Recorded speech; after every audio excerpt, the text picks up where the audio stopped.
pickets at Avenue School in Newham during a strike in March this year. Pick Guy Smallman. Update. This week teachers and parents at Avenue School in Newham won a victory in pushing back plans to turn their school into an academy. Meanwhile at Cumberland School, also in Newham, plans to turn the school into an academy went ahead. But the battle to stop academisation and defend education in all schools is far from over.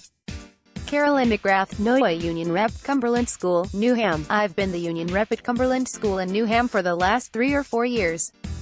It's a large union group, but it had been quite passive. For instance, some years ago when I first came to the school there was a national strike and protest in London.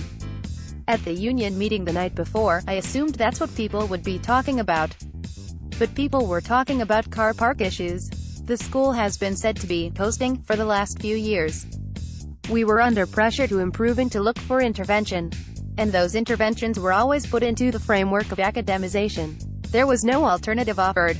The union group lacked confidence. A third of the staff had left and new staff didn't feel able to stand up. So when academisation was put on the table, people accepted it as a fait accompli. We didn't feel we had a leg to stand on. If you're told you're underachieving, your self-esteem drops as an individual and as an institution. But as time went on, we felt that we should stand up for the rights of parents to have a say.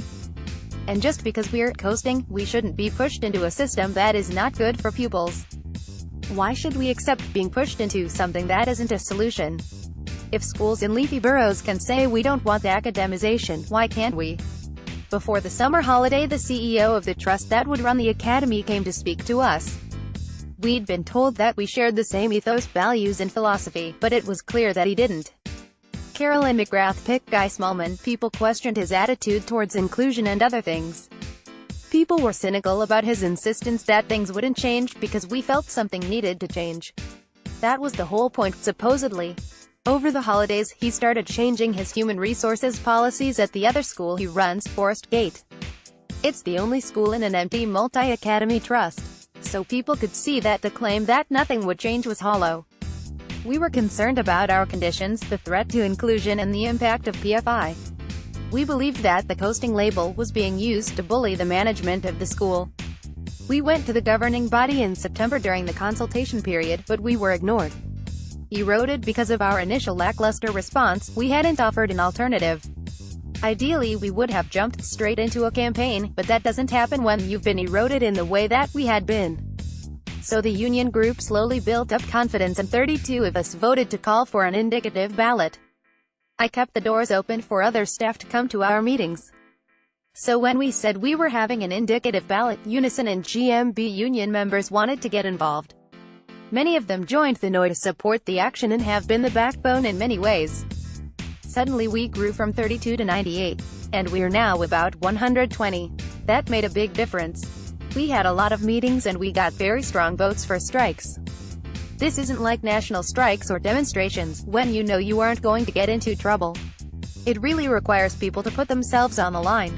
It's not easy. The key change in Newham this year has been getting different people elected as union officers and reps. I've been a member of the Socialist Workers' Party since the early 1990s. It makes a difference because when something happens, you know where you have to stand and what you need to do. People have thanked me, but when I called the first meetings, nothing happened. After the summer, when terms and conditions were being attacked, there was something concrete.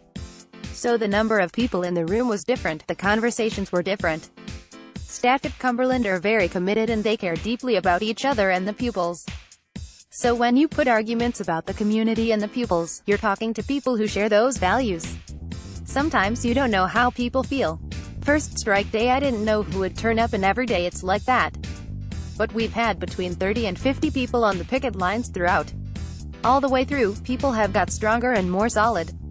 People have found their voice.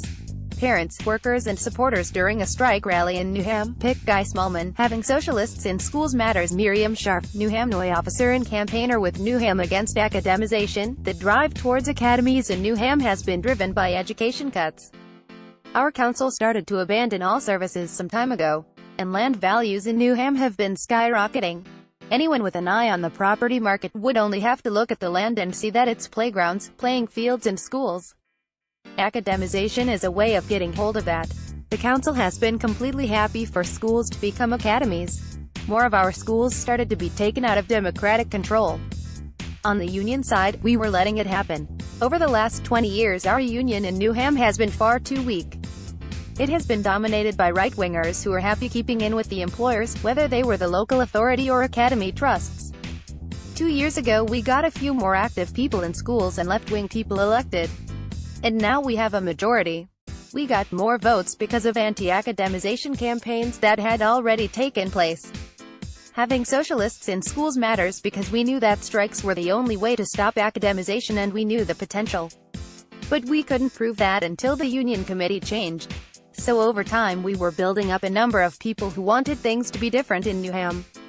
In September I went to a union committee meeting and said I wanted to call a meeting against academisation. I was told by some officers that there was no point, but there were enough of us on the committee to vote for it. For that meeting I asked Stephen Sims, and not Divisional Secretary from Ealing, to come because he'd already got strikes over academies going. He spoke and said you need two things, the union to strike and parents to support it. I had ordered tea and coffee for 20 and we had 50 in the room. Miriam Scharf, Pick Guy Smallman. Some parents had been involved in a failed campaign against academies in July. They helped leaflet parents at schools, along with Labour Party members and socialists. But we had no idea we were going to get such a good response.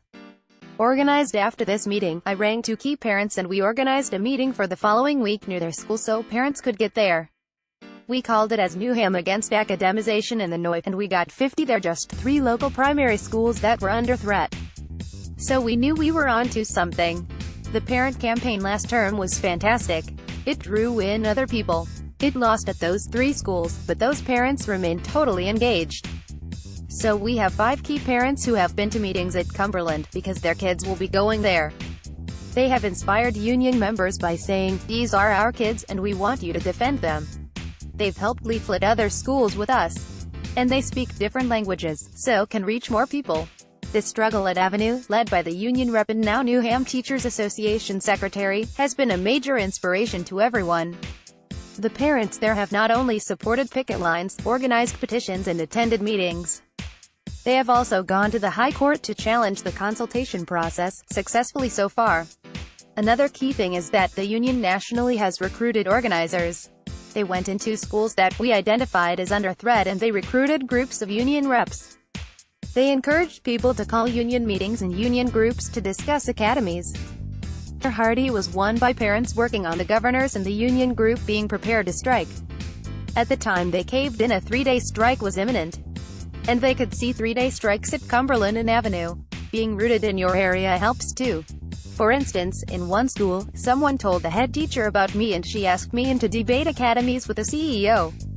We also had a retired head teacher on board who is very left and in the Labour Party. She and other campaigners, along with some anti-academy heads, are working on an alternative network of support for schools using Redbridge Education Partnership as a model. The context to all this is the hope that people have in change. Our council is changing because the Labour Party is changing with Jeremy Corbyn in the leadership. We're all hoping our council changes. But our message as socialists is, without people fighting from the bottom for our services, they won't deliver it.